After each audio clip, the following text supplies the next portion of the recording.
हाँ जी गोविंद भाई, कैसे हैं आप? बस बढ़िया दीदी। और कैसा चल रहा है आपका समाज सेवा? बहुत बढ़िया, आपका आशीर्वाद है। चलो बताओ, कुछ एक्सपीरियंस आपका अभी तक का, लोगों से कैसा रहा आपका? आपके शिविर भी हुए थे ना अभी हाल ही में? हाँ जी दीदी, शिविर होते रहते हैं। जूम मीटिंग पे भी होती रहती है और फिजिकल तौर पे भी, जैसे गांव में, शहरों में, मोहल्लों में, या दो चार घर जैसे आपस में, जैसे मतलब घर हैं, किसी ने बुला लिया अपने घर पे तो अच्छा, उनके घर चला जाता हूँ। फिर वहाँ पे 10-20 फैमिली आ जाती है, परिवार आ जाते हैं, उनके साथ बातचीत होती रहती है। तो लोग आपकी बातें मानते हैं? क्वेश्चन नहीं करते आपसे कि भाई आप क्या हो, आप डॉक्टर तो हो नहीं, आप आपको ये मान्यता नहीं है, आप क्यों इतना ज्ञान दे बांट रहे हो? आपसे क्वेश्चन नहीं पूछते वो लोग? दीदी, जब मैं उनको बोलता हूँ मैं तो आपका भाई हूँ, तो कहते हैं ठीक है, आप जो कहोगे वो करेंगे। अच्छा। भाई बनते हो तो मान जाते हैं। चलो, भाई बंधु समझ के बोल के एटलीस्ट सुनते तो हैं आपको। हाँ। जैसे अब कल की बात, मतलब दीदी बता रहा हूँ, कल की बात है, लखनऊ से फोन आया था 3-4 दिन पहले कि भैया मेरी मम्मी को ना बहुत तकलीफ है और वो छटपटाती रहती हैं। मतलब बिस्तर पे भी पड़ के ना छटपटाती रहती थी। अच्छा। कई बार तो डॉक्टरों ने बोला कि दौरे की तकलीफ है या कुछ ऐसी तकलीफें बताई। हम्म। तो मेरे को फोन किया तो मैंने उनको बोला भैया देखो, मैं तो डॉक्टर तो हूँ नहीं, हम्म। मैं एक भाई हूँ। तो एक काम करो, आप डॉक्टर को दिखा लो। कह रहे जी डॉक्टर को तो मैं दिखा चुका हूँ, फिर भी मैं चाहता हूँ कि एक बार आप बात कर लो मम्मी से, मम्मी को समझा दो। मैंने कहा जी बात करा दो। मैंने कहा हाँ जी चाची क्या हुआ? करे कुछ नहीं बेटा, मेरी ना तबीयत ठीक नहीं है, मेरे छोटे छोटे बच्चे हैं। तो मैंने कहा क्या हो गया ना? पोतों की शादियों में नाचनी है? तो कहते हैं पहले बेटे की शादी करूं तब तो ठीक ही नहीं हुआ अभी मैं। मैंने कहा अभी ठीक हो जाओगी, चाय पीती हो? कहते हाँ, 4 पीती हूँ। मैंने कहा जी छोड़ दो। कह रहे कैसी बातें कर रहे बेटा? मैंने कहा आपकी नानी पीती थी, पर नानी पीती थी? कह रहे नहीं वो तो नहीं पीते थे। तो कितने साल जिए? तो उन्होंने बोला जी वो तो बड़ी लंबी उम्र जीती थी। कह रहे अच्छा, तो मैं चाय छोड़ दूंगी तो ठीक हो जाऊंगी? मैं कहा हाँ, चाय छोड़ दोगी तो ठीक हो जाओगी और 2 दिन में ठीक हो जाओगी। कह रहे आपके कहने से मैं 2 दिन चाय छोड़ती हूँ। फिर मैंने कहा अच्छा ठीक है छोड़ देना, लेकिन एक काम और करना पड़ेगा। तो उन्होंने कहा क्या? मैंने कुछ नहीं, एक छोटा सा तुलसी ले लो थोड़े से और मुनक्के ले लो, इसको उबालो और इसको चाय की तरह पी लो और बेटे को बोलो मैंने तेरे को बचपन में बहुत तेल लगाया था, अब तू मेरे को तेल लगा, बिल्कुल मालिश सही। कर। तो बहुत अच्छा बात बोला। ऐसे घर में, हाँ घर में घुस के बात करी। कल उनका फोन आया कि भैया मम्मी से बात कर लो, मम्मी बहुत खुश है, उनकी तकलीफें नहीं हुई और चाय भी छूट गई। अच्छा, अभी अभी वो ठीक है, काफी हद तक उनको रिलीफ मिला अभी? हाँ, 2 दिन में वो 90% रिकवर है। अब सिर्फ शरीर शारीरिक कमजोरी रह गई है, तो कमजोरी भी दूर हो जाएगी धीरे धीरे। आपको क्या लगता है भैया, ये लोग आजकल जो है ना, लोग परेशान है एक्चुअली। मैं अभी भी देखती हूँ कि लोग ना, जैसे बेघर वाले बच्चे नहीं होते, अनाथ बच्चे, वो हाल हो गया है लोगों का। मतलब कोई प्रॉपर गाइडेंस नहीं मिल रही है, लोग भटक रहे हैं, मगजमारी कर रहे हैं इधर उधर। इसके पास जाओ तो ये नोच के खा रहा है, उसके पास जाओ तो वो नोच के खा रहा है, किस पे विश्वास करें किस पे नहीं करें। इसलिए अभी तो जो अच्छे लोग हैं वो भी बेचारे परेशान। उनको भी इतना मतलब अग्नि परीक्षा से निकलना पड़ता है साबित करने के लिए कि भैया मैं सही इंसान हूँ, सही बंदा हूँ, मुझे अपना लो। आप क्या कहते हो इसके बारे में? क्योंकि मैं जैसे ऐसे छोटी सी बातों को लेके मैं अपनी देखो, हम अपनी जिम्मेवारी ले सकते हैं। हम अपनी सोच के हिसाब से अगर दूसरे की सोच में मदद करने की कोशिश करें तो मदद अच्छी होती है। तो मैं आपको थोड़ा सा थोड़ी सी ब्रीफ में बताता हूँ कि 2016 से पहले मैं एक आम इंसान था जो नौकरी करता था, सारा दिन अंग्रेजों की तरह टीवी देखना, मोबाइल देखना, फिल्में देखना, ये सारे काम करता था। तो 2016 में राजीव भाई को सुना तो उनके व्याख्यान मेरे बड़े अच्छे लगे। तो मैंने कहा यार ये इस इंसान की आवाज बहुत अच्छी है। मैं उस वक्त इतनी इज्जत नहीं दिया, मैंने कहा ये आवाज बड़ी अच्छी है, इन्होंने और क्या क्या बोला होगा। तो इनको मैंने थोड़ा सा सर्च किया, तो उसके बाद मेरी लत लग गई। मैंने 3 महीने लगातार 24 घंटे दिन रात ऑफिस में रह के, क्योंकि नेट की सुविधा नहीं थी, वाईफाई की सुविधा नहीं थी, मोबाइल अच्छे नहीं थे, तो ऑफिस के कंप्यूटर में ही देखा करता था। तो मैंने 3 महीने में इनके सारे व्याख्यान सुन लिए। तो मुझे एक चीज समझ में आ गई कि आज हर इंसान को जो जरूरी है, देखो जी लोग कहते हैं रोटी कपड़ा और मकान, रोटी कपड़ा और मकान, ये 3 चीजें ही जरूरी है। तो रोटी का शब्द आता है स्वास्थ्य को लेके। अगर मैं अपनी भाषा में समझने की कोशिश करूं तो रोटी हमारा स्वास्थ्य है, मकान हमारी इज्जत है। क्योंकि देखो अगर आप आपके कपड़ा घर में कपड़ा जवान हमारी बच्चे। इज्जत है, हाँ कपड़ा जी। हमारी इज्जत है ना। हाँ मतलब कपड़ा जो, हाँ कपड़ा इज्जत हो गया, मकान जो है आपका धन है। हाँ तो सही। इस तरीके से रोटी, कपड़ा और मकान, ये 3 शब्दों को लेके तो मैंने कहा चलो राजीव भाई को सुन के मेरे को बड़ा अच्छा लगा। तो मैंने स्वास्थ्य को लेके, क्योंकि मैं उससे पहले अपने घर में ही देख रहा था कि बहुत सारा पैसा हर साल 2 लाख 3 लाख रुपए के आसपास खर्च हो जाता था। तो वो चीजें मैंने अपने घर में जब इस्तेमाल करना शुरू किया, राजीव भाई के छोटे छोटे फार्मूले जो हमने सुने थे कि अजवाइन खाओ तो पेट दर्द दूर होता है, तो घर में कभी पेट दर्द हुआ तो अजवाइन खा लो जी। ऑफिस में मेरे 22 स्टाफ थे, तो मैं उनके ऊपर पानी पीने के नियम, जैसे राजीव भाई ने बताया, मैं एक ऐसा इंसान हूँ जो एक निवाला लेता था और पानी साथ में लेता था। मुझे कितनी मुश्किलों से मैंने पानी पीना 1.5 घंटे के बाद शुरू किया, मुझे मालूम है। तो मैं सिखा सकता हूँ कि कैसे पी सकते हैं, क्योंकि मैंने छोड़ा है। क्योंकि खाना खाता था, एक घूंट पानी, हर निवाले के साथ पानी पीता था। तो मैंने अपनी आदत को छोड़ा, राजीव भाई के व्याख्यान को इतनी बार सुना, उसके दुष्प्रभाव को देखा। तो एक बार मैं खुद किसी को समझाने के चक्कर में मैंने बोल दिया, यार एक छोटी सी बात है, अगर नहीं, पानी रखो साथ में, और आपके बेटा है, आपको बच्चा, अगर आपने वो पानी उठा लिया तो मैं आपके बेटे को 2 थप्पड़ मार दूंगा।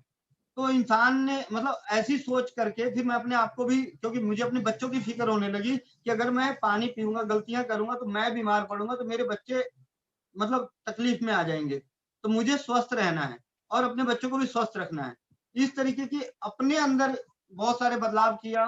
तो राजीव भाई को सुनने के बाद मेरे जीवन में बदलाव आया कि जो मैंने सीखा है और जो मेरे पास है वो मैं लोगों को दूं। जो लोग ले सकते हैं ठीक है, नहीं लेते हैं तो कोई बात नहीं, मना नहीं है, हर किसी को जरूरी नहीं है। हर सही। कोई जरूरी नहीं है कि हल्दी मेथी सोट खा के साइटिका का पेन, गर्दन का, सर्वाइकल का पेन, स्लिप डिस्क, मतलब बहुत सारी भयंकर बीमारियां जिसके लिए लोग लाखों रुपए का इलाज करा लेते हैं, लाखों रुपए का टेस्ट कराते हैं, चाहे आयुर्वेदिक हो, होम्योपैथ हो, एलोपैथी, मतलब सालों साल इलाज चलता रहता है। लेकिन जो मानते हैं उनको यही हल्दी मेथी सोट, जो राजीव भाई का फार्मूला, मतलब राजीव भाई के व्याख्यान से सुना था, उसको जिन्होंने माना तो आज पूरी तरह से रोग मुक्त है। ये बातें मैंने लोगों को बताना शुरू कर दिया, तो लोग अच्छा लगने लगा। फिर मैंने कहा यार और क्या कर सकते हैं, इसको और अच्छे तरीके से घर में घुसने के लिए क्या कर सकते हैं।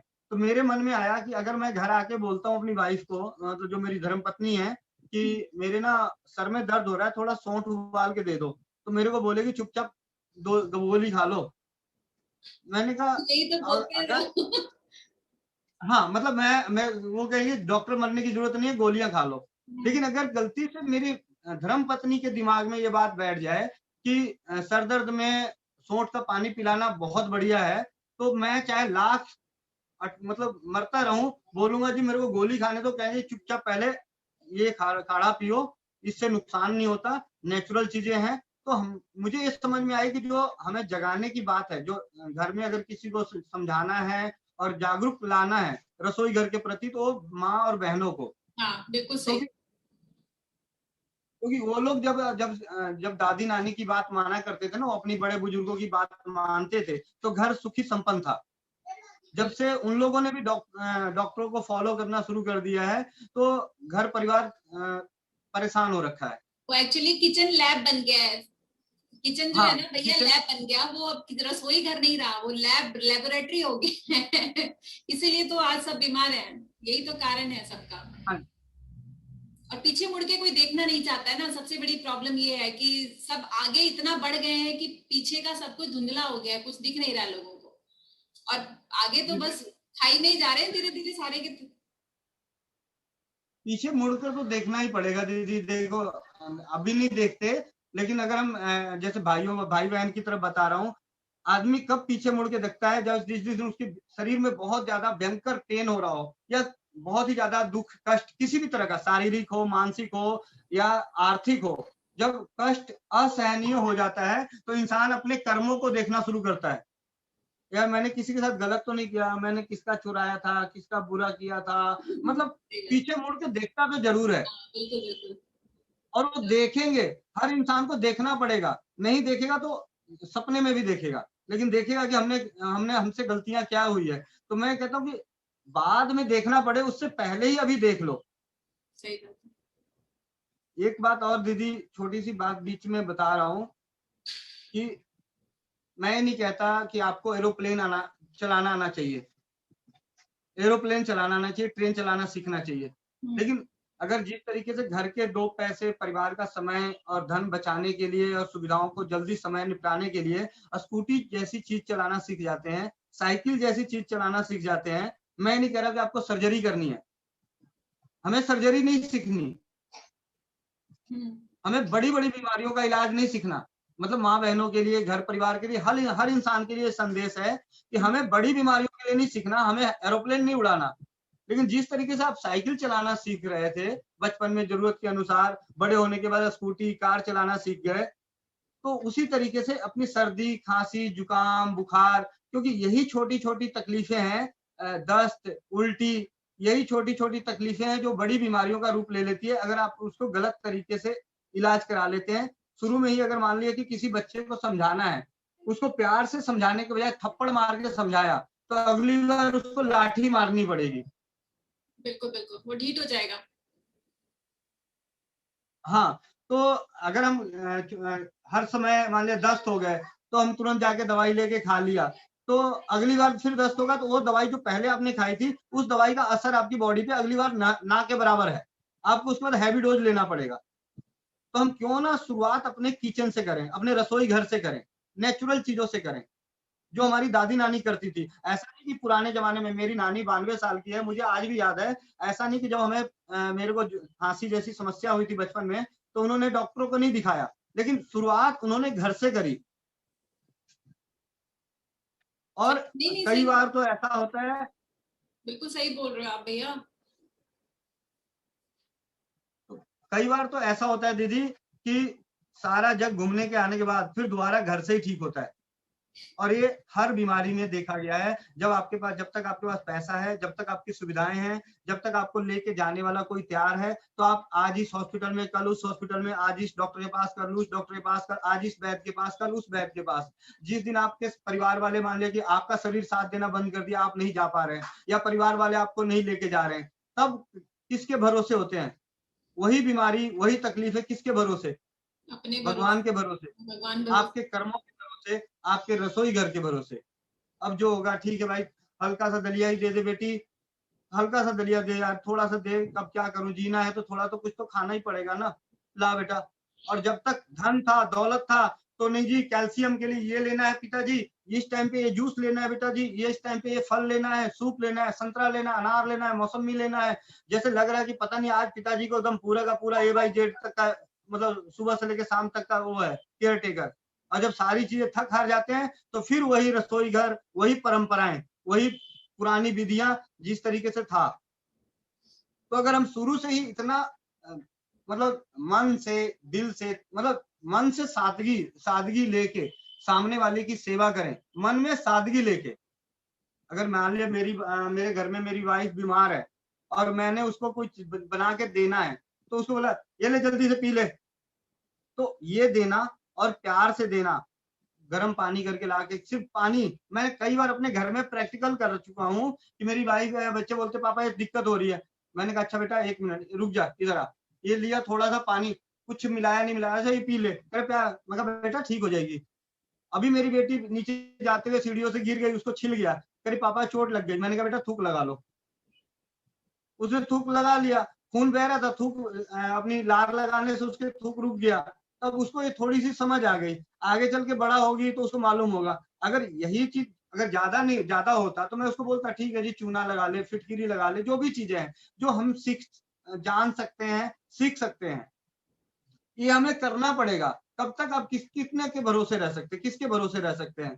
कई बार ऐसा होता है, बहुत सारे डॉक्टर वैद हैं आपके, मेरे फ्रेंड सर्किल, मान लिया कि मेरी सर्किल बहुत अच्छा है, आपके सर्किल बहुत अच्छे हैं, आपके बहुत अच्छे अच्छे दोस्त हैं डॉक्टर हैं, आपके पेट में दर्द हुआ, उनको फोन किया, उन्होंने बोला ठीक है जी आप ना फटाफट ये लसनादी बटी या ये कोई दवाई या किसी भी तरह की, होम्योपैथ का डॉक्टर होम्योपैथ की दवाई बता दे, एलोपैथी का डॉक्टर एलोपैथी का। लेकिन यहाँ से बाहर तक जाके लाने में 20 से 25 मिनट, आधा घंटा, 1 घंटा लगेगा ना। उस 1 घंटे के कष्ट से बचने के लिए हमें रसोई घर का ज्ञान लेना है। बिल्कुल सही है। जरूरी नहीं कि रसोई घर की चिकित्सा आपको पूरी तरह से ठीक कर दे, मैं नहीं कह रहा, मैं माफी मांगता हूँ अगर ऐसा मैं बोल रहा हूँ किसी को, डॉक्टर वैद को बुरा लगे तो मैं माफी मांगता हूँ, लेकिन उस परिस्थिति में फर्स्ट एड, जिसको प्राथमिक चिकित्सा कहते हैं, वो तो रसोई घर से शुरुआत होगी। बिल्कुल बिल्कुल तो बिल्कुल इसका ज्ञान हर माँ बहन, भाई को, बेटे को माँ के लिए, भाई को, मतलब सबको मतलब ज्ञान लेना है अपने अपने स्तर पे। मैं कई बार एक बहन है, उनका फोन आया, भैया मेरे को ना हैवी ब्लीडिंग का हो रहा है। मैंने कहा दीदी मैं आपको बता रहा हूँ, लेकिन एक शर्त है मेरी। कह रहे क्या? मैंने कहा जी आप फिल्म देखती हो? कह रहे हाँ। मैंने कहा जी आपने कभी ये देखा कि किसी फिल्म को देखते हुए बीच में ट्रेलर आता है, तो ट्रेलर देखने के बाद आप जो कहती हो कि अगली बार जब फिल्म रिलीज होगा तो हम देखेंगे इसे, और आप हमें दिखाने ले चलिएगा? कह रहे हाँ। मैंने कहा ट्रेलर देख के फिल्म देख रहे हो, तो आज मैं एक आपको घर की चीजें बता रहा हूँ, उस नुस्खे से अगर आपका ये समस्या ठीक होती है तो आपकी जिम्मेवारी है कि इसकी पूरी फिल्म 3 घंटे की कैसी है, वो आपको सीखना पड़ेगा मेरे तरफ से, ताकि आज आप एक औषधि के बारे में जानेंगे तो कम से कम उस औषधि से होने वाली 50 बीमारियों का इलाज अपने परिवार में, अपने सगे संबंधियों में, अपने रिश्तेदारों को आसानी से बता सकते हैं, उनकी मदद कर सकते हैं। नहीं किसी को बताओगे तो अपने परिवार के लिए तो करोगे। कम से कम अपने परिवार के लिए। आप, परिवार ही तो दुनिया होती है। परिवार में सब सदस्य आपके हाँ जी। सुखी है तो आप सबसे ज्यादा सुखी इंसान हो। तो मैंने उस दीदी को फिटकरी का पानी बताया, जैसे हैवी ब्लीडिंग का केस था, मतलब लगातार 15 दिन से रक्तस्राव चल रहा था, दिन भर में 10-10 पैड इस्तेमाल हो रहे थे। तो मैंने उनको बोला चने के दाने के बराबर फिटकरी का पाउडर बनाए, 1 गिलास पानी में उबाले, पानी ठंडा हो जाए तो उस पानी को चाय की तरह अपना मतलब आराम से शरबत समझ के, चाय समझ के, पानी समझ के पी लीजिए। दिन में 3 बार ऐसा करना है। इसी के साथ एक चीज और थी, आपसे बता रहा हूँ कि फिटकरी, चने के दाने के बराबर फिटकरी का पाउडर करें, उसको पाउडर करके 1 चम्मच पानी में घोल दें और उसमें रुई की बत्ती बना के उसको भिगो दें और उस रुई को रखना होता है। ये 2 काम करने से उनकी 2 दिन के अंदर जो 15 दिन की समस्या थी वो नष्ट हो गई। तो उसके बाद उनकी जिम्मेवारी बनती थी, तो उन्होंने बोला भैया अब बताओ मैं कहाँ पढूं फिटकरी के बारे में? मैंने कहा दीदी गूगल बाबा बैठे पड़े हैं, किताबें बैठी पड़ी है। लेकिन यहाँ पे समझदारी ये लेनी है कि आपको कोई ऐसी समस्याएं, जैसे मान लिया कि सपोज दैट कहीं गूगल बाबा पे लिखा हुआ है कि फिटकरी के सेवन करने से, एग्जाम्पल बता रहा हूँ कि शायद कहीं लिखा हुआ आ जाए या सोशल मीडिया में कहीं लिखा हुआ आ जाए कि फिटकरी के सेवन से कैंसर ठीक होता है, तो आपकी जिम्मेवारी नहीं बनती कि फिटकरी आप लो। तो क्योंकि आप उस रोग के लिए आप अभी पूरा ज्ञान नहीं है। हाँ, फिटकरी ले सकते हैं, कैंसर के लिए लिखा हुआ है, वहां पे लिखा हुआ है, लेकिन मैंने कई जगह देखा है कि बहुत सारी सोशल मीडिया साइटों पे और सोशल मीडिया पे जब भी भयंकर बीमारियों के बारे में बात आती है तो उसमें मात्राएं नहीं लिखी होती। इसलिए नहीं लिखी होती कि सामने वाले को नहीं मालूम कि उसकी और परिस्थितियां क्या है। आप किसी भी अच्छी साइट पे चले जाओ, बहुत अच्छी साइट जो आयुर्वेदा की होंगी या जो भी साइटें होंगी, वहां कभी भी उसकी मात्राएं नहीं लिखी होगी। भयंकर बीमारियों में, जो नॉर्मल सामान्य बीमारी होगा वहां पे लिखा हुआ होगा, कई जगहों पे लिखा होगा फिटकरी के सेवन से लहसुन, जैसे मैं आपको लहसुन के सेवन से पेट का कैंसर नष्ट होता है, ये लिखा हुआ है। कितना लेना है, कैसे लेना है, ये नहीं लिखा हुआ, क्योंकि वो नहीं चाहते कि हम और आप लोग वहां की पढ़ी हुई चीजों को अपने ऊपर अपना के कहीं नुकसान न कर बैठे। तो हमारे जैसे जो भाई बंधु हैं, आपके दादी नानी हैं, जैसे किसी ने बोला कि भैया मैंने देखा पेट के कैंसर में लहसुन काम आता है, तब हमारी जिम्मेवारी है कि हमने आके पूछा कि जी दादी हमने ना, नानी लहसुन से ना पेट का कैंसर ठीक होता है। हाँ बेटा तो एक काम करना, थोड़ा सा लेके देख ले, थोड़ा सा लेके देखने में क्या दिक्कत है, नुकसान नहीं करेगा। क्योंकि हमारी परंपराओं में लहसुन, मैं तो एक बार की बात है किसी को बता रहा था, कहते जी लहसुन बहुत गर्म होती है। मैंने कहा छोटी सी बात समझाऊं? कह रहे हाँ भैया, मैं बचपन में, अब मेरे घर में तो मीट मांस नहीं बनता क्योंकि मेरे दादाजी जो थे बहुत बड़े संत है, श्री श्री 1008 श्री बाबा दीप नारायण दास महाराज, वो बहुत बड़े संत रहे हैं। तो हमारे घर में नहीं बनता, लेकिन हमने बगल में देखा था कि वो लोग जब चिकन बनाते थे तो पूरी की पूरी लहसुन की पोटली, एक एक छील के नहीं, पूरा लहसुन ही उसमें डाल दिया जाता था।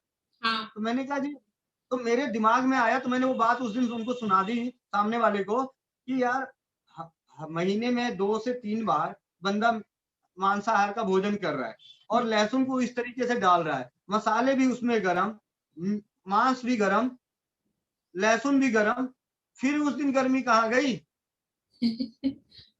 उस वक्त कहाँ गई गर्मी? हाँ। अरे हाँ बच गया। जब रोग के लिए इस्तेमाल कर रहे हैं और अल्प मात्रा में इस्तेमाल कर रहे हैं, एक लहसुन का रस निकाल के अगर आप सेवन कर रहे हैं तो आप सालों खा लो, कुछ नहीं होगा। लेकिन वही 10 लहसुन हो जाए, 4 लहसुन हो जाए, 5 लहसुन हो जाए, तो छठे सातवें दिन आपका शरीर बता देगा कि हाँ जी आपने गलती कर दी।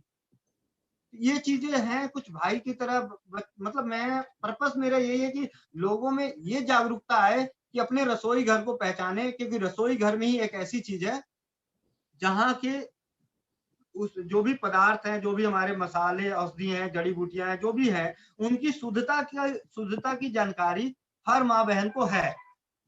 जैसे धनिया है, जीरा है, अजवाइन है, मेथी है, ये सारी चीजें। अगर किसी ने बोला जी आपको ना अबरक भस्म लेना है, तो अबरक भस्म की पहचान आपको थोड़ी है, बनाने वाले की ईमानदारी पे है कि वो है भी कैसा।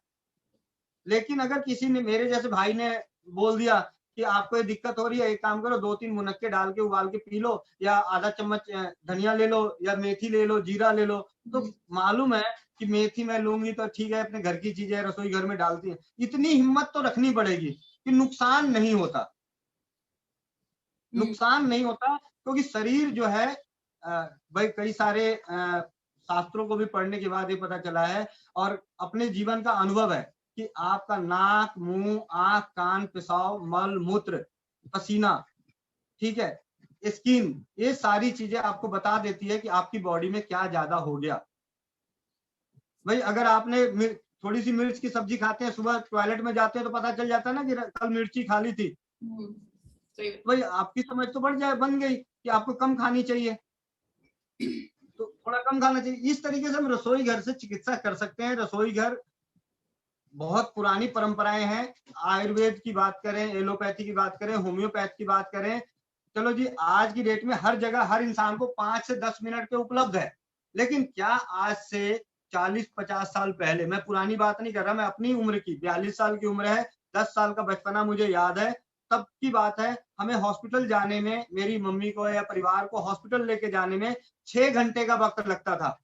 तो उस 6 घंटे के वक्त के जीवन में भी देखा कि 80-90 साल का जीवन शैली थी और बिना दर्द के, यानी वो लोग हॉस्पिटल ना के बराबर जाते थे।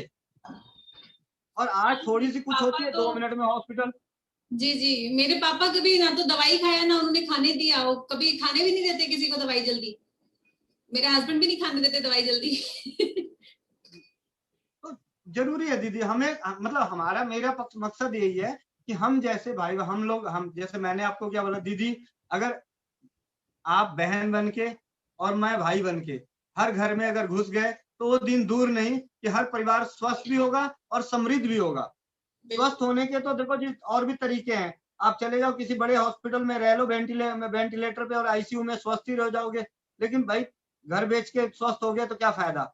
सही बात है, सही बात है। एक्चुअली एक मेरे साथ एक इंसिडेंट हुआ था भैया, जब मैं इंडिया से वापस आ रही थी, उस वक्त प्लेन में मेरे को फूड पॉइजनिंग हो गया था, बहुत तगड़ा वाला फूड पॉइजनिंग हो गया था। और मैं राजीव दीक्षित जी की बड़ी तगड़ी वाली फैन, और मैं घर आई तो उनका मैंने एक वीडियो देखा था, उसमें उन्होंने बोला था कि मेथी का फाका मारो तो पेट का दर्द चला जाता है। तो मैं घर आई और घर आने के बाद मैंने मेथी का फाका मारा और मैं सो गई। तो उसके 2 घंटे बाद दर्द उसका कम हुआ, लेकिन खत्म नहीं हुआ था, दर्द था। उसको 3-4 बार मैंने दिन भर में लिया और 2 दिन तक मैंने उसको लगातार ऐसे करती रही, दिन में 3-4 बार लेती रही, तो दर्द मेरा काफी हद तक जो है वो कम हो गया। तो इससे ये तो साबित हो गया कि भाई मेथी काम करता है।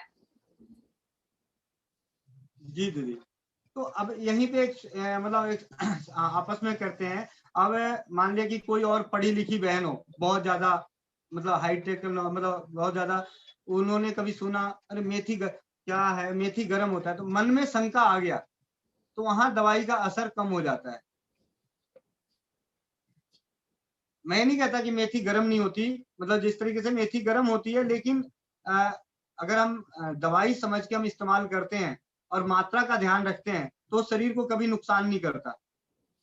एक्चुअली मेरे को मेथी सूट नहीं करती भैया, ऑनेस्टली बताऊं। मेथी अगर मैं खाती हूँ ना सवेरे खाली पेट, अगर भिगो के भी खाऊं, तो मेरे को पूरी बॉडी जो है वो छाले आ जाते हैं, पूरा मुंह भर जाता है छाले से। लेकिन वो एक वक्त ऐसा था जब मेरे पेट में दर्द था, पेट को हाँ जरूरत थी उस मेथी की, उसको न्यूट्रलाइज करने के लिए, पता नहीं अंदर क्या किया उसने जाकर के, लेकिन वो उस वक्त मैंने उसका फांका मारा एज इट इज, उसको खाया और पानी से गटक गई राजीव भाई का नाम लेके और उसने काम किया। हाँ, बहुत अच्छा। दीदी आपको जैसे बताऊं, मैं जैसे सीख रहा था ना राजीव भाई को सुनने के बाद, क्योंकि मुझे तो अभी 5 साल हुए हैं, तो 5 सालों में मैंने राजीव भाई को सुना, तो उन्होंने जैसे बोला अजवाइन को पेट दर्द के लिए इस्तेमाल करते हैं, तो हल्का सेक कर और काला नमक के साथ, तो मैंने जब इसको आगे चल के मैंने वहां तो पढ़ के उस फार्मूलों के याद करके हमने अप्लाई किया, लेकिन एक जागरूक होने के नाते, एक जिज्ञासु होने के नाते मैंने इस चीज को नोटिस करने की कोशिश करी कि ऐसा क्यों बोला गया, सिर्फ अजवाइन ही, सादा अजवाइन क्यों बोले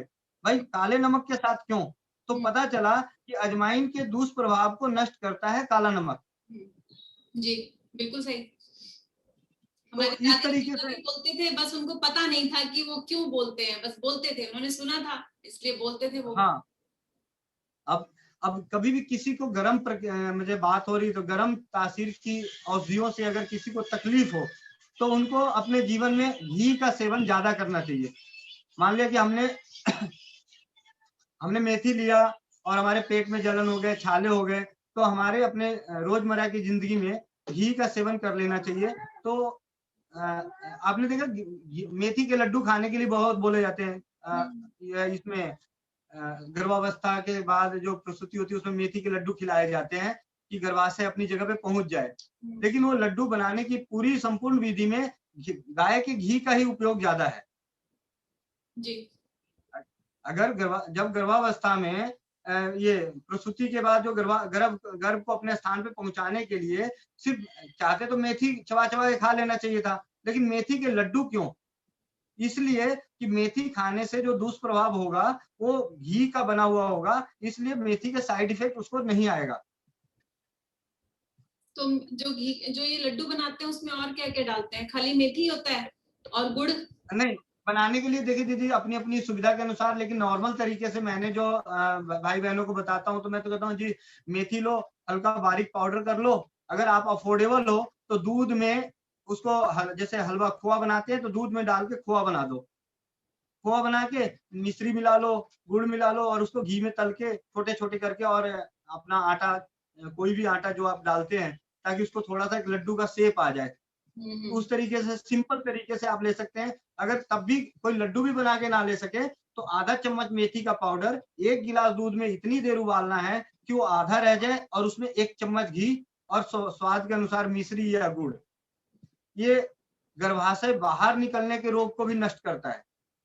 अच्छा, ये तो बहुत अच्छी बात है, ये बहुत सारी औरतों को हेल्प भी करेगा, ट्राई करेंगी सारी औरतें इसको, जिन लोगों को हाँ, तो इसकी। हाँ। इस चीज के साथ इसमें एक और है, रोगन रोगन गुल एक तेल आता है, रोगन गुल का तेल आता है, उस तेल को और हल्दी को दोनों को मिला के लगाने से गर्भाशय जो बाहर आने की शिकायत होती है, कईयों को बाहर बहुत ज्यादा और कईयों को थोड़ा बहुत, तो ठीक हो जाता है। ऐसी बहुत सारी चीजें हैं, लेकिन बात यह है कि देखने को हमें सोशल मीडिया पे या किताबों में, शास्त्रों में बड़े बड़े वैद्यों से बहुत सारी चीजें बताई जाती है, लेकिन हम कैसे इस्तेमाल करें अपने ऊपर और किन चीजों का करें, इसमें अगर मेरे से कोई पूछे तो मैं कहूंगा जी जो चीज आप पहचानते हो और जानते हो उसको तो आप बेझिझक होकर कर लो, कोई दिक्कत नहीं।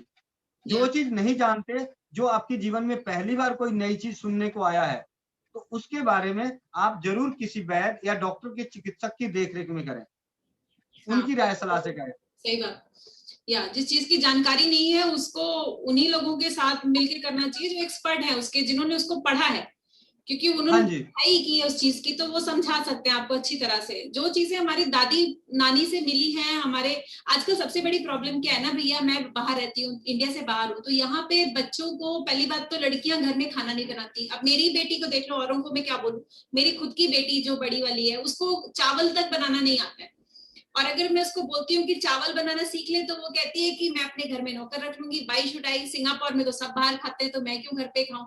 तो उनकी अपनी थिंकिंग है। अब उनको मैं बोलूंगी कि पेट में दर्द हो रहा है, अजवाइन खा लो या जीरा खा लो, mummy how does it look like, पूछेंगे कैसा दिखता है, फोटो भेजो तो उसमें भी वो कहते हैं कि कैसे इसको खाना है। उनके लिए आज जो बाहर रहते हैं ना, उनके लिए कन्वीनियंट यही है कि भैया एक दवाई लिया, खाया और हो गया। एक्सेसिबल है ना, और उनको हर जगह सब्सिडी भी मिलती है, डिस्काउंट है, सब्सिडी है। इन जैसों के लिए भी दीदी, जैसे मैं आपको बताऊं, जब मैं 2016 में राजीव भाई को सुनने के बाद सोशल मीडिया से फेसबुक पे पोस्ट डालता था, तो और कुछ दोस्त जुड़ने लगे मेरे से, कुछ भाई बंधु जुड़ने लगे, सोशल मीडिया से भी जुड़ने लगे और फिजिकल तौर पे भी जुड़ने लगे। तो उसमें कुछ आईटी सेक्टर के बंदे जुड़ते थे, तो कहते थे भैया मैं तो रात को ड्यूटी करता हूँ, मेरे पास समय का अभाव है, इस चीज का अभाव है। तो मैंने उनको बोला ठीक है जी, अभाव तो है, मैं आपकी सारी बातें मानता हूँ, लेकिन आप डॉक्टर के पास जाओगे, समय तो लगेगा ना। ये सारी चीजें कुछ बातें करके कुछ तो कन्विंस करने की कोशिश करी।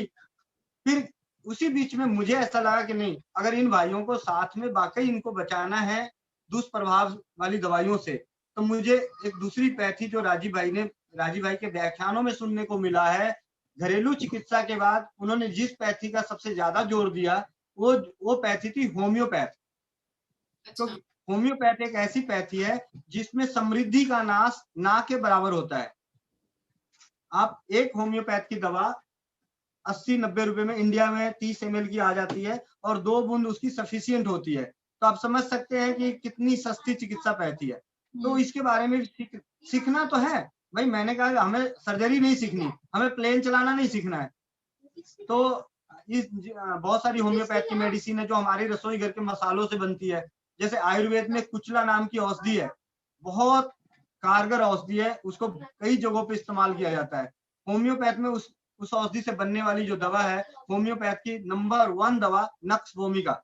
नक्स भूमिका के बारे में तो होम्योपैथ की किताबों में ही नहीं, सारे डॉक्टर कहते हैं कि अगर आपको सामने वाले रोगियों की तकलीफ नजर नहीं आ रही कि आप क्या कौन सी दवा चलाएं, तो होम्योपैथ की दवा देके नक्स भूमिका देके भेज दें। अच्छा, ऐसी मेडिसिन है। तो हर घर में होने वाली मेडिसिन, जैसे कहते हैं रसोई घर में होनी चाहिए आपकी जीरा अजवाइन, तो उसी तरीके से होम्योपैथ चिकित्सा पैथी है। आयुर्वेद चिकित्सा पैथी बहुत अच्छी पैथी है। ये आयुर्वेद के बारे में तो मैं ऐसे कहता हूँ, मेरी भाषा में जो सबको बताता हूँ कि 9 महीने में अगर एक इंसान का जन्म हो सकता है, तो 9 महीने में अगर आपका रोग नष्ट नहीं हो रहा है, तो या तो आपका डॉक्टर चोर है, या आपकी पैथी चोर है, या आपकी दवाइयां गलत है। क्योंकि एक इंसान सिर्फ मतलब गर्भ में 9 महीने में उसकी किडनी बन रही है, लीवर बन रहा है, हार्ट बन रहा है, पूरी बॉडी बन रही है, दिमाग बन रहा है। इन चीजों से चलो जी, आज तो मान लिया आज के जमाने में प्रेगनेंसी ठहरी, दवाइयां चल रही है, कैल्शियम, फास्फोरस, फॉलिक एसिड, बहुत सारी दवाइयां चल रही है। लेकिन क्या 90 साल, मैं अपनी 40 साल पहले की बात कर रहा हूँ, ज्यादा पुरानी बात नहीं कर रहा, मैं जिस उम्र में पैदा हुआ, मेरी माँ के मैंने एक भी दवा नहीं खाई, तो क्या मेरा दिमाग नहीं बना? क्या मेरे हाथ की हड्डियां नहीं बनी?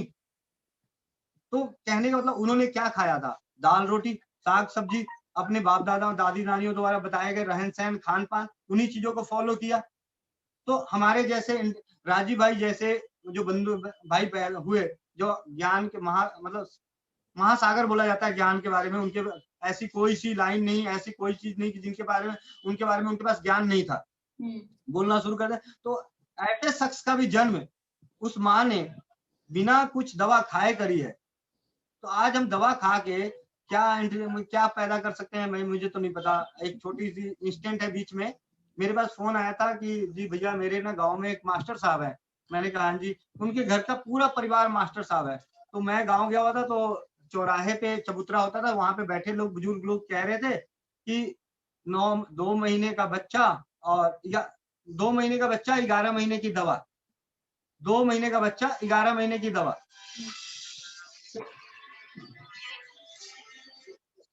तो वो बच्चा ना, एक्चुअली उनके बच्चे, जो बच्चा आया था वो बच्चा रहा नहीं दुनिया में। तो बाहर के लोग आपस में, जैसे ये लोग हमदर्दी जताने गए थे, मतलब मिलने संतावना देने गए थे, तो उन्होंने देखा कि चौराहे पे बात हो रही थी। बड़े बुजुर्ग जो बुजुर्ग थे, उन्होंने कहा कि 2 महीने का बच्चा और 11 महीने की दवा, तो भगवान ही मालिक होगा उसका। अच्छा, मतलब दवाई पे रहा तो हाँ, तो सही बात है। आजकल डायबिटीज के बच्चे क्यों पैदा हो रहे भैया? हमारे टाइम पे तो नहीं थे। मैं आपसे बड़ी उम्र में, एक्चुअली आप कितने 41 हाँ, की ना? मैं 45 हाँ, की। आपसे 3-4 साल बड़ी हूँ मैं। तो मैं तो आपसे पहले आई हूँ दुनिया में। आप सोचो उस टाइम बैलगाड़ी का जमाना था, जब हमारे डैडी हमको गांव में छोड़ के जाया करते थे हॉलीडेज में, जब हमारा स्कूल की छुट्टियां होती हाँ। थी तो हमको गाँव छोड़ देते थे वो 2 महीने के लिए। वो एक टाइम ऐसा होता था कि हम सब बहुत एंजॉय करते थे, बैलगाड़ी होती थी उस टाइम। हमको शहर से मजगावा, हमारा गोरखपुर में हमारा घर है, वहां से गांव तक पहुंचने में भी 4 घंटे लगते थे, 3-3.5 घंटे का वॉक करना पड़ता था हमको, तब जाकर के हम अपने गांव पहुंचते थे। अभी कहाँ है, अभी तो फटाक से गाड़ी पकड़ लो और वो गांव गांव रहे कहाँ भैया। मैं गई थी गांव, एक दिन के लिए गई थी, वो गांव गांव है ही नहीं, वो भी शहर बन रहा है। सारे जवान हाँ वो लोग तो भाग गए है। शहर, कोई है ही नहीं, सब बुजुर्ग छोड़ दिया वहां पे। सादगी तो खत्म हो गई। लेकिन इन चीजों का भी अगर एक भाई के नजरिए से मैं बताऊं तो मैं कहता हूँ इसका भी इलाज है। जरूरी नहीं, ऐसा नहीं कि पहले गांव के लोग थे तो शहर नहीं थे, पहले शहर भी थे ना, दिल्ली में थोड़े बहुत तो शहरी इलाका था ही, मद्रास बॉम्बे कलकत्ता ये सारे थे। तो उनकी जीवन शैली में भी तो 100 साल का जीवन था। बिल्कुल। तो ऐसा गांव में हमें करना क्या है, हमें अपने आप में जो खाए हो ना उसको निकालना है। हमने जो खाया उसको पूरी तरह से बाहर निकालना है। एक मल के रास्ते, मूत्र के रास्ते, और तीसरा रास्ता है पसीना, जिसको कहते हैं श्रम। आज श्रम की कमी हो गई है, परिश्रम हम नहीं कर पा रहे हैं।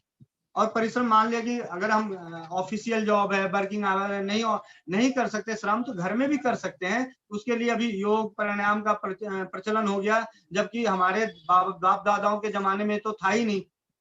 वो जी लोग तो बिल्कुल। खेतों में घूम के अपना योग प्राणायाम कर लेते थे, उनका घूमना ही उतना हो जाता था, वो योग प्राणायाम से कम नहीं था। तो आज योग प्राणायाम बन गया है, उसको आप कर सकते हैं, वो आजकल हर कोई सिखा रहा है, तो उसके साथ हम थोड़ा सा अपनी एक्टिविटी बढ़ा सकते हैं। सही मेन बात। है मानसिक रूप से सबसे ज्यादा जो है हम बीमार हो रहे हैं मानसिक रूप से, क्योंकि हमारे पास ज्ञान का भंडार हो गया। पेट दर्द हो गया तो तुरंत गूगल बाबा को सर्च किया, तो गूगल बाबा ने बोला कैंसर का सिम्टम भी है।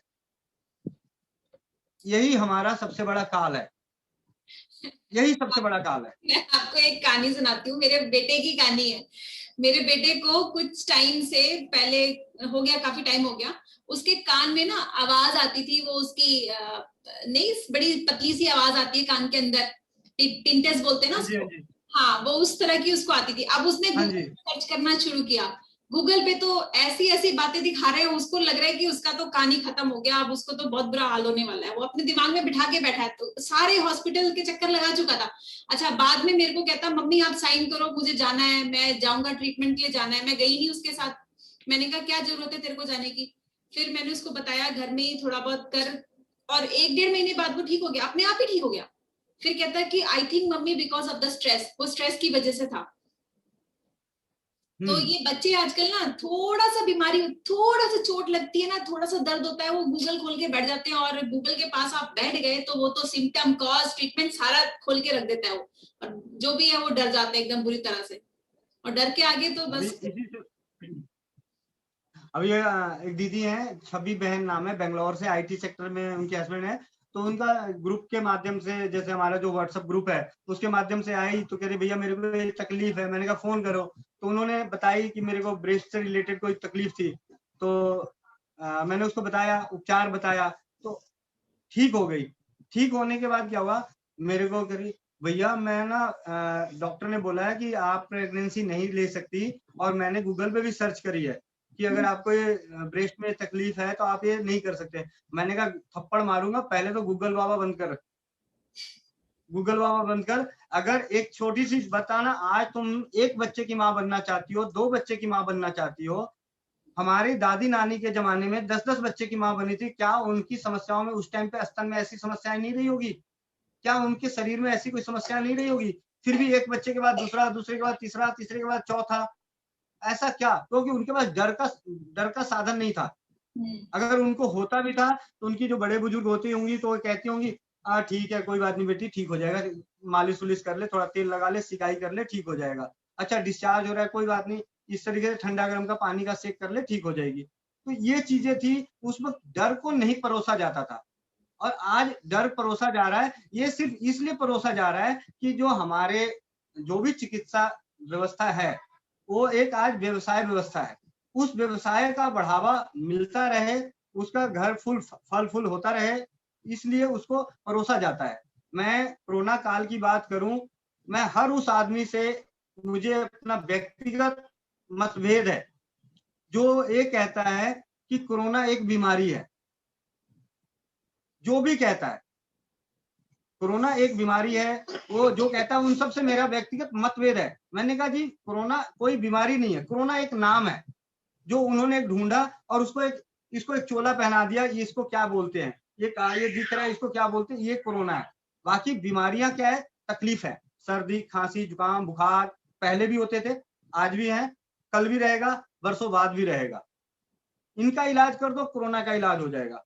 मैं कोरोना के वक्त की बात है कि मैं 10 अप्रैल से घर घर जाना शुरू कर दिया था। जहां भी मेरे को फोन आता था मेरे आसपास, हाँ जी कोरोना पॉजिटिव आया, मैंने कहा ठीक है जी एड्रेस दो। अगर वो दिल्ली का एड्रेस हुआ, मैं उनके घर जाता था, उनके साथ बैठता था, उनके हाथ पैर लगाता था, छूता था, आराम से बैठ के आता था, उनको समझा के आता था। उसके बाद घर आके भी अपने बच्चों के साथ आराम से खाना पीना, ना कोई सैनिटाइजर, हाँ मास्क। देखो जी मुझे इतने पैसे नहीं है कि मैं रोज 2000 रुपए का चालान कटवाऊं, तो मजबूरी है मास्क लगाना। तो मैं उसका भी एक इंतजाम कर लिया था, एक राजीव भाई की फोटो बनाई, टी शर्ट लगाया, कोरोना का मास्क लगा, मतलब कोरोना से नहीं डरता, पुलिस से डरता हूँ इसलिए मास्क लगाता हूँ, ऐसे करके स्लोगन लगा के अपना घूमता रहा, मतलब लोगों में जागरूकता फैलाने के लिए। और वाकई 15,000 व्यक्तिगत, मतलब कोरोना पेशेंट को दिल्ली के 500 घरों में और व्यक्तिगत तौर पे 15,000 पॉजिटिव को निगेटिव होते देखा है, और बहुतों को तो होने ही नहीं दिए। भाई क्या बात है, तकलीफ हो रही है, जाने की जरूरत नहीं है, घर बैठो आराम से, सर्दी हो रही है ये ले लो, बुखार हो रहा है ये खा लो। और बहुत सारे लोग इस, हाँ कोरोना से एक चीज हमें, हम जैसे भाइयों को, हमारे जैसे आप दीदी और हमें एक चीज बहुत अच्छी चीज मिली कि लोगों को घर के प्रति दोबारा लौटाने में बहुत मदद मिली।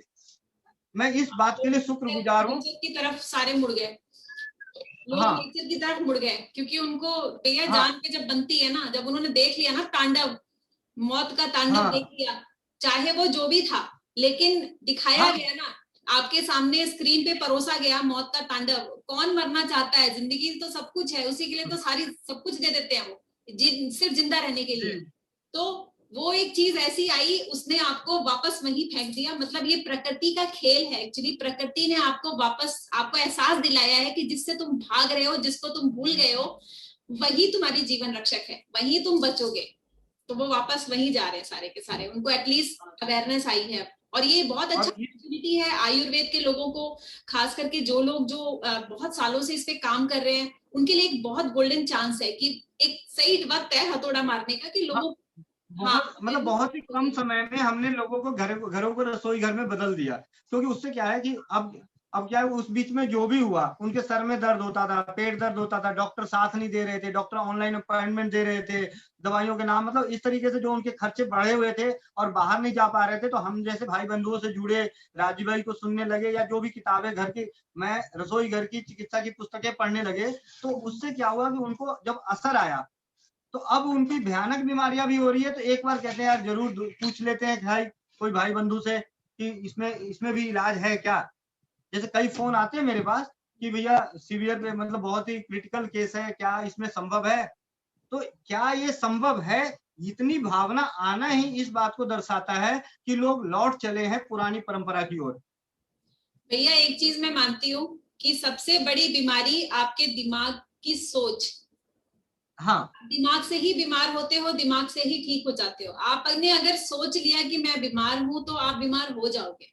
इसलिए कहते हैं दिमाग जो है ना, उसको बीमार नहीं होने देना। वो अगर आपका स्वस्थ है तो आपका सब कुछ स्वस्थ है। एक्चुअली किसी एक साइंटिस्ट ने मुझे बोला था कि आप सिर्फ 3 तरीकों से बीमार पड़ते हो, दिमाग से, मुंह से, या अपने पेट से। पेट में आपके अगर बैक्टीरिया डिसबैलेंस हुए तो आपका दिमाग गड़बड़ होगा, दिमाग गड़बड़ हुआ तो कहीं सिग्नल नहीं जाएगा, सब कुछ गड़बड़ हो जाएगा, वो तो फिर सब कुछ ही खत्म है। मेन तो ब्रह्मांड तो वही है, तो ब्रह्मांड ही खत्म तो सब कुछ खत्म है। तो बस दिमाग सही रखना बहुत जरूरी है हर किसी को। अब अगर आप अपने आप को हमेशा ये कि मैं बीमार हुई नहीं, मैं बीमार हुई नहीं, जो तकलीफ, अभी थोड़ी देर पहले मैंने एक्चुअली मिलेट पिया था, और पीने, वो कल का मिलेट है, और उसको पीने के बाद मेरे पेट में एकदम से दर्द होने लगा, पता नहीं क्यों। फिर मैंने सोचा, मैंने कहा चल जाके लेटती हूँ, तब भी आपका कॉल आया, तो मैंने आपका कॉल भी रिसीव नहीं किया था उस टाइम। तो मैं सो गई, मैंने कहा थोड़ी देर लेटती हूँ, अपने आप ठीक हो जाएगा, और वो अपने आप थोड़ी देर बाद गायब हो गया। तो ये अपनी सोच है। अब वही अगर मैं टेंशन ले लेती तो वो बढ़ जाता, वो दर्द बढ़ जाता, क्योंकि मेरा पूरा फोकस उस पर रहता। फोकस हटा दिया मैंने। और कोई दूसरी भाई बहन होती, वो उसको गूगल मार देती तो उसको कैंसर नजर आ जाता। तो वो तो और बुरा हाल हो जाता बेचारी का। नहीं, कैंसर नहीं, वो ये सोच, क्योंकि उसने कल का खाना खाया, वो कहती फूड पॉइजन हो गया मेरे को। नहीं, आखिरी आखिरी स्टेज तो मतलब आखिरी जो कहते हैं वो तो वही है ना। तो ऐसा ही है, बहुत सारी बस बातें अपना हैं मन दीदी। जो है, अपना दिमाग जो है वो अगर सही रखे इंसान, पॉजिटिव थिंकिंग रखे, सबसे बड़ी बात आजकल भैया, आजकल कोई किसी का दोस्त नहीं है, प्यार खत्म हो गया है, इज्जत खत्म हो गई है, संस्कार खत्म हो गए हैं। क्या अभी pizza burger, mummy papa, hi hello, यही सब बचा है, बस खत्म, सब खत्म। विदेशियों ने पूरा एकदम नकल, हमें पता है हम भारतीय बहुत नकलची थे, लेकिन इतने नकलची थे नहीं पता था। पूरा ही एकदम चेंज ही कर दिया हमने अपने आप को एकदम ही। तो चलिए भैया, काफी टाइम हो गया हम लोग को बात करते हुए, बहुत अच्छा लगा। मैं फिर आपके साथ कनेक्ट होंगी, फिर हम बातें करेंगे, जी अपने अपने एक्सपीरियंस शेयर करेंगे। तो जी चलिए दीदी। जी, बहुत बहुत धन्यवाद भैया। जी प्रणाम। प्रणाम।